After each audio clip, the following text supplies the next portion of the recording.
You're with Martha Samasoni. I have with me Rob Nang Wu, who is part of the Gathering 3000. Now, it's a 2-day event for Pacific men to come together and address issues affecting men, their families and the communities. Welcome.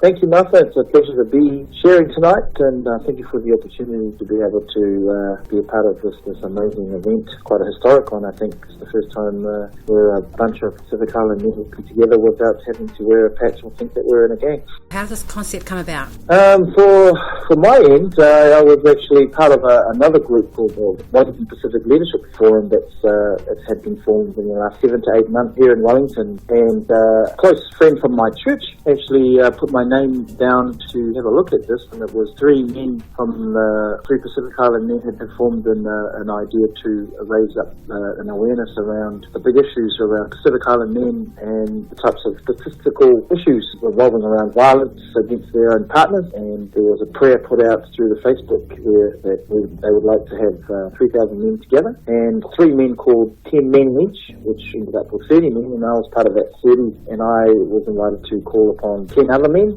And that 30 men ended up inviting 300 men to come, and then the 300 were to then connect and influence 10 other men to come to the big gathering, which is the 3,000. So tell people whereabouts you're having this event. 3,000 men gathering is going to be at the Te Rauparaha in Porirua, and it's on the June the 30th, 7 o'clock in the evening to 10:30 is the opening, where we inspire men. And then on Saturday, all day Saturday, or 1st of July, that will be from about 9 right up till the rugby game. The All Blacks play the British Lions, so we'll be doing a range of workshops to support and equip the men, Pacific Island men, and provide strategies and give them techniques or information, and even network with like-minded fathers, young men.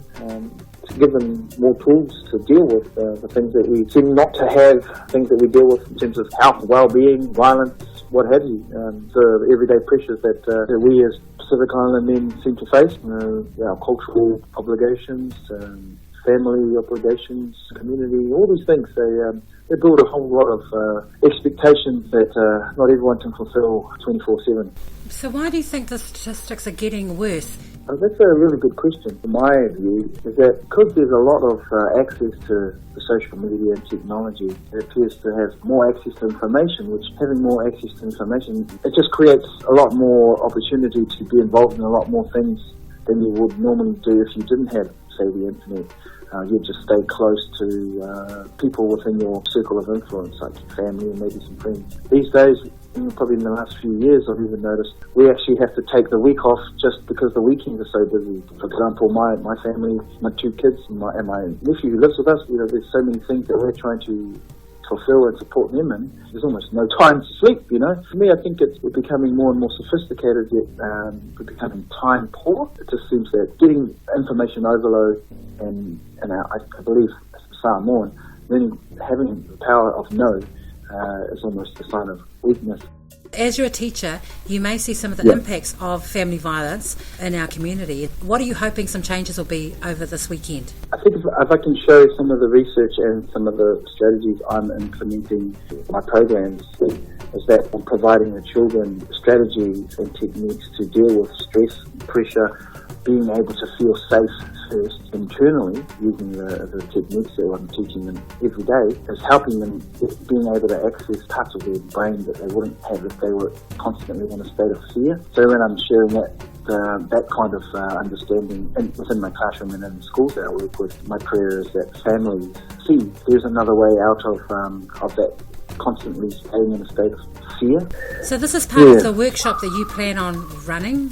So I'll be doing elements of what I do in school. I'll have to adapt it to suit the older age group that I'll be dealing with, looking at what is violence and how do we look at the science of violence and what it is, and what is stress, how do we utilise our capacity to be violent to also have the capacity to become silent, or how to move out of fear and into a state of some men would call happiness. Fear, from fear to fear. So I'll be looking at how we can actually unpack our old patterns, our negative patterns, and our positive patterns, and how that's all linked to our well-being. And the idea is if you can measure stress, you can track it, and if you can track it, you can train it, and if you can train it, you can transform it. The aim of the gathering of the 3,000 is to inspire, equip and connect. What does this mean?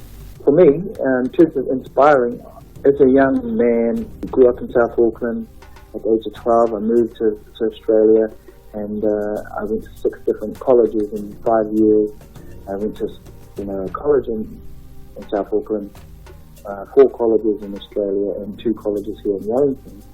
I was always looking for ways to help me feel good about myself, because I was in a constant state of change. I was a transient student, never felt safe or never felt I belonged. And within those areas that I moved, my dad encouraged us to go to the library, and I used to find books, and some of the books that inspired me were actually just basic people who wrote autobiographies, but they were very simple.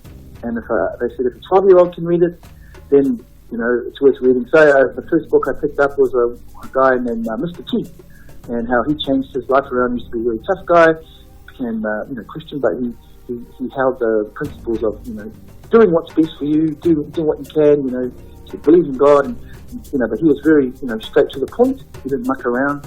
Another person I just finished reading his book last month was Mark Hunt, and his story, South Auckland, just like me, grew up in a very violent background, and took out a lot of his stresses and through the fights that he would do, and he's still doing it today.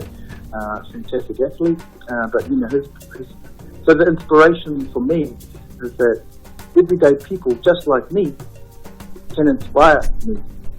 So if I can be inspired by everyday people just like me, then what capacity does another Pacific Islander or would inspire 3,000 men? So tell people where they can register. So you can register at the 3000thegathering.org.nz. If you can just register on that site there, it would support growing interest for future events like this, take this further into the future.